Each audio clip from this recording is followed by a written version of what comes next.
Hello and welcome back to the Emerald Arc. I am your host, Blackhawk, and it has been a while. I do understand that it's been a long time since I've done one of these or done this podcast. But I believe wholeheartedly, fingers crossed, that we will be back weekly now with the schedule that I've kind of set up for myself. A lot of things have happened in the Noah world, and I've been behind up until recently on it. Doing a New Japan podcast with Body Slam and with Max kind of took priority because this is just a self project and not something that somebody else is relying on me for. But I really love doing this, really love talking about Noah, and I want to keep doing it and I want to do it on a more consistent basis. So as of right now, it'll be on every Friday. I don't have a set time yet. I'm still trying to figure that out, what the best time to record and post would be. Right now, I'm recording in the afternoon and just posting it later, but that might change. I'll keep you updated for sure. And with the N1 coming up, that schedule is pretty grueling. So something might change with that, just depending on how that goes. But it would only be for the N1 tournament, and we'd be back on Friday or whatever I decide. So I don't want to do super long episode today. I just kind of want to do a recap of what has happened so far leading up to the N1. And since I have been gone, we will go over the champions that are in place. We'll go over the tag league. We'll do a quick overview of that, and kind of where we are heading into the N1. They don't have any shows next week, so I will be doing a full N1 breakdown next week, but we'll touch on it just a little bit here at the end. But let's go ahead and start with your current champions. I want to talk about that because a few things have changed, a few things have shifted. And I think that's a really good starting point for the show today. I think we're going to start with two of the championships that have changed hands, but also have not really had any kind of effect on anything since they've changed hands. The GHC Women's Championship is held by Mirai, I think is how you say her name, after Mayu Iwatani dropped it from an injury. She won at Wrestle Magic 2026. Um, and I don't believe she has defended it yet because that usually gets defended on the Monday Magic shows. And they haven't had one in a while. I think they're still trying to figure out what to do after Shinjuku Face has shut down. So we might not see her defend or that or Monday Magic for a little bit. But that one's kind of in her hands. Um, I don't really know what they plan on doing with it anytime soon. There doesn't seem to be anybody really vying for it either. It's an interesting concept, because New Japan has the IWGP women's and the strong women's, but they also don't do much with them. So fair. And then your GC hardcore openweight champion is Shuji Ishikawa. He won the belt at the same event that the GHC women's belt changed hands, after Hikaru Saito ended up having to drop the belt after beating Tanaka because his body was failing, is what the report was a couple months ago. I have not seen any sort of update about that. I do wish him the best, but it does seem like his pro wrestling career has come to an unfortunate end. But yeah, this is another one of those that just isn't defended outside of the Monday Magic shows. So probably won't see this belt again until Monday Magic rolls back around. which I believe they should be doing one in the fall. I don't know when they would be doing that. Probably sometime in October, and then I know they do a winter one, but that's usually in January, I think. Now, starting with the junior division, we have the junior tag belts, still being held by Alejandro and Dragon Bane. What a fantastic team. They've been putting on some great matches for the titles. They beat Daga and Daki Otashima before Daga would leave to join AAA. Um, they ended up beating Lycos Jim, Kai Fujimura and Tarusuke, Toshi Kotide, and Hajime Ohara. Love and Peace from Dragon Gate, I believe. And then they most recently this weekend beat Toshi Kotide and High 69. So they have been on a tear. That includes a break for Dragon Bane to leave and go back to Mexico for a little bit. So they are still holding those or holding onto them tight. That match with Team Noah that they had last weekend was the first time that it looked like they might be losing the titles, but they ended up prevailing. So good on them. They will continue to defend. I don't believe they have a challenger just yet, but I'm sure that'll get lined up very, very soon. And your junior heavyweight champion is Kai Fujimura. He beat Ita this weekend, who beat Dragon Bane at his 10-year anniversary show, who beat Amaxa um,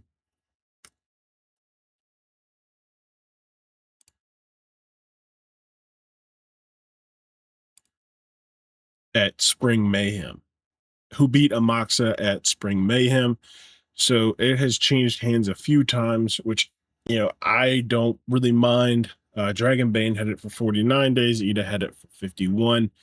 Um, they both had pretty good reigns. Dragon Bane did win and then have to go to Mexico, which was the unfortunate part about his reign. He came back and pretty much lost it almost immediately. Ita had a pretty decent run with it as well. He beat Hayate, he beat Bushi, and then loses it to Kai. Kai has not defended it yet.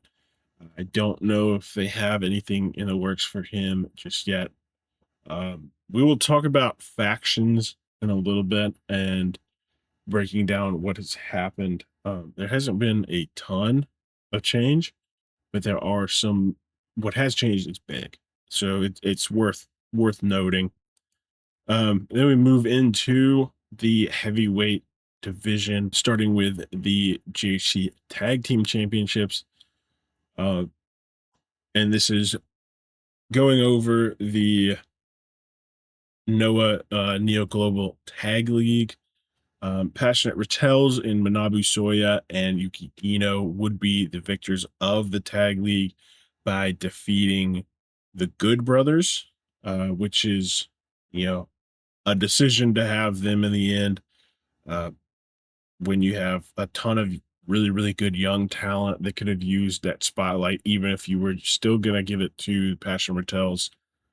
But I guess they sell tickets. They're still pretty popular in Japan, but I get it. I don't love it, but I get it. Los Tranquilos held it from January 1st all the way up until June 25th. So they held it for most of the year, 175 days. Passionate Rattels is at 51 days at the moment. They've had a really good run. I've really enjoyed them. I've enjoyed their tag league stuff as well. I wasn't super high on the tag league, and I feel like I'm going to have a similar complaint when the N1 rolls around. That they had like 3 shows that it felt like they actually cared about, which would be the first show, a show in the middle, and then the last one. And then moving into, the finals, they cared about that one. But, for the most part, everything else was house shows, which I don't love. It's just a one camera, all the lights are on, Yeah, there isn't like any kind of like spotlight or anything. They just have house lights on the entire time. Um, no commentary. It's just when they do like actual produced shows, they're really good. And I think they're one of the best in Japan when they actually do produce shows.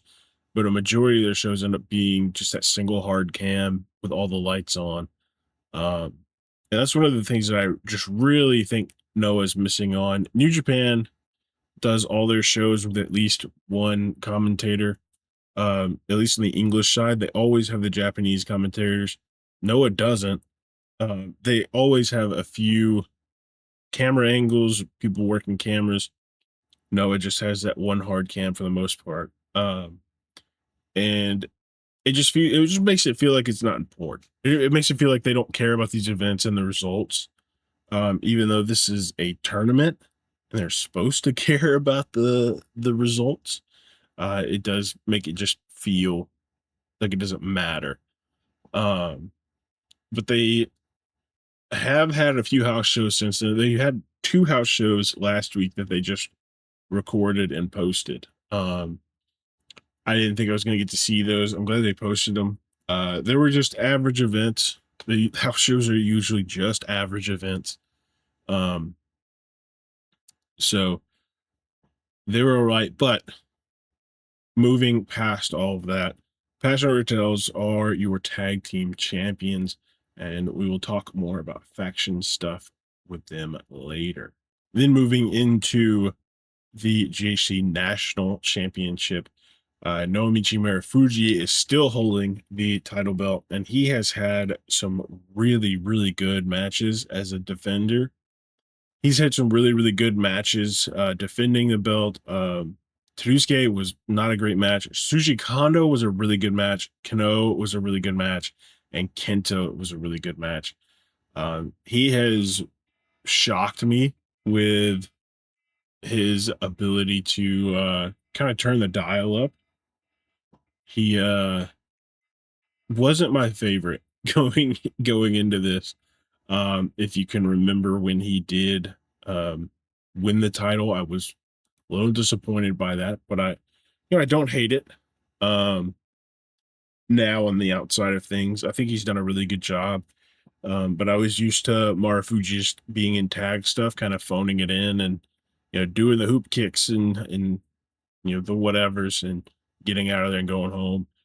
So now that he's kind of doing his own thing, he's doing it really well, and I'm really enjoying it. Um, so big shout out to Marufuji, still holding the GHC National Championship.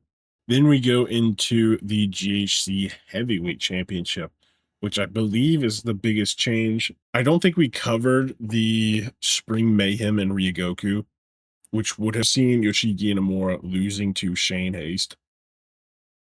But Shane Haste has had almost a 100-day run.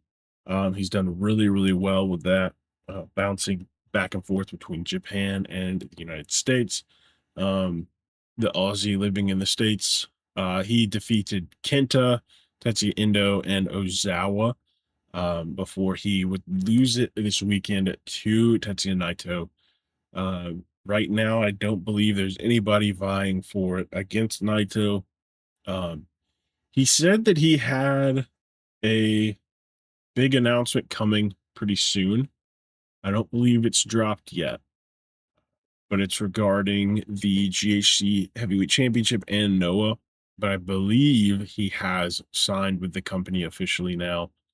Uh, so he will be holding that for probably a little while. But as you also know, I wasn't very high on Naito. And this might be a Shane Hayes carry job, but his match with Shane, where he won, was very good. They harked back to when Shane Haste beat him in the G1. I believe they said it was 2019. I don't remember the date exactly, but it was a very, very good match. And that is who is at the top of the mountain for Pro Wrestling Noah. Now, let's get into the faction changes real quick. And then I believe we're going to cut it here. I said it was going to be short, and we're going to spend a lot of time next week diving into the N1. So uh, be looking forward to that. Um, this one's just kind of a get back on the groove of things, do a mass overview of what's happened since the last episode, and kind of get the ball back rolling on this. Um, Starting with Passionate Retells, they had the big change this weekend with Yohei making his return after almost a year from on injury. Uh, he would have a preview tag match that was fantastic against Tadusuke, who injured him before uh, his return. They would have an extremely passionate fight, and then go on to that Monday. They would have a one-on-one battle, and at the end of it, Yohei would turn on Manabu Soya and Yuki Ino to join Team 2000X, which is unfortunate. I was very excited for the Yohei return. Um, I always think that when there's two people who are really on the same page about maybe the energy that they're bringing or something that they're doing, and there's one person who is not on that same page, I always think that's very funny, and I was looking forward to that. We got a few glimpses of that with his return, but he ended up, joining T2000X, and is now a full-fledged member of them. Passionate Retells is now left with just Yuki Ino, Manabu Soya, Saxon Huxley, and Hiroki Inaba, who is also on injury at the moment. And don't forget, Saxon Huxley is European, lives in Europe, works in Europe, is only around Noah every now and then. So Passionate Retells basically right now is just Manabu Soya and Yuki Ino. I'm sure that they will be looking for new members. It seemed like they were going to pick up one of the rookies earlier in the year, and they didn't. But I think they might just be working on or waiting on the rookies to kind of really find who they are and figure that out. We'll talk about them after this because there are some things I want to say about them. White Raven Squad, there have been no changes with them. Ulka Sasakai is still in the US doing Evolve. He had a match with Charlie Dempsey recently. I have not watched it yet, but I probably will later today. I know they had a really good match when they faced off at Noah. I just wish they would give him back to Noah. They've got him just working Evolve, man. That's just, it's just not somebody of his caliber and of his talent should not be working Evolve, especially as a guest. Team Noah, no change. Still Kodige, Yone, High 69, and Hajime. Um, yeah, Team 2000X, the only addition is Yohei. Everybody else is still the same in Ozawa, Segura, Kamiya, Wolf, Ryusuke, Masako, Fujimura, Null, and Yoshitatsu. And then we ended up losing a faction in all of this. All Rebellion is officially dead. If you have been following along, you know that that does make me happy. I was I was preying on the downfall of All Rebellion. I think Kaito really needs to get on his own and do his own thing and figure some stuff out. Harutoki, I don't really know what he's gonna do. He was the biggest, what if out of all of that. Alejandro's perfectly fine. He's off the Dragon Bane doing his own thing. So in the end, it was really just Kaito and Harutoki, and Kaito could really use time by himself out of a faction, maybe go on an excursion, maybe do some different things. He would be a great person to send to the US, probably send Olka back and send Kaito. Because I feel like he just needs ideas. He just needs to think. He just needs to figure something out. Um, but yeah, that's about it for any of the roster changes or anything like that. Uh, one of the Big things has been the rookies. I have really loved the rookies. I know I talked about this a lot last episode, but the rookies for Noah, I think, are some of the best in Japan for sure. Um, Oi Takahashi, Hiroshira, Koyanagi Hayato, Katsumi Inabata. Um, and then they added a new one, Hiroya Namaki. I hope I'm saying that right. He had a match on Monday with Daki Odashima, and it was very, very good. He lived up to the expectation I now have for Noah rookies. He was supposed to be part of this rookie class that came out earlier this year, but he was injured, had to sit on the sidelines for 6 months, and now he is officially a part of the Noah roster. So good for him. I expect great things out of all of these guys. I think they are, the future of Noah for sure. But I'm looking forward to their growth. I've really loved watching Daki Odashima kind of grow into who he is now. And he's still growing. So that's awesome to see week in, week out. I can't wait for these guys to start branching out and, you know, one, getting their own gear, two, getting they don't work in a similar moveset. They've kind of got a lot of the same basics, obviously. But kind of finding what they want to do in ring, uh, who they are as like a person, who they want to be, what's their personality going to be like, and just moving forward, them growing up and finding what they want to do and who they are. So I'm very excited for that. I can't wait to see what they do. Um, but like I said, they do not have any events this week. This was just a quick recap and overview of everything that I have missed since not doing the Emerald Arc. Next week, we will do a full dive on the N1 tournament. So maybe find a favorite, pick a favorite, and root for them. There's some new faces coming around for the N1, but a lot of old ones as well. So no WWE influence for the first time in a few years, which I think is positive. I think that's great, unless they were going to send Charlie Dempsey back and Tavion Heights. If they were going to send them back, I would have welcomed it. But if they were going to send some other randos, like Josh Briggs, yeah, keep 'em. I would have loved to have um, those two fellas back, but we didn't get it. I hope WWE does something with them, either that or just release them and let Noah have them. Because I think the Noah crowds love them. I know that for sure. Um, I've seen some stuff about them in the chat rooms while watching the events. So I know the Noah crowd is still thinking about them and still want them as a part of Pro Wrestling Noah, and I tend to agree with them. So all of my ratings for these events are out. They're on the Patreon.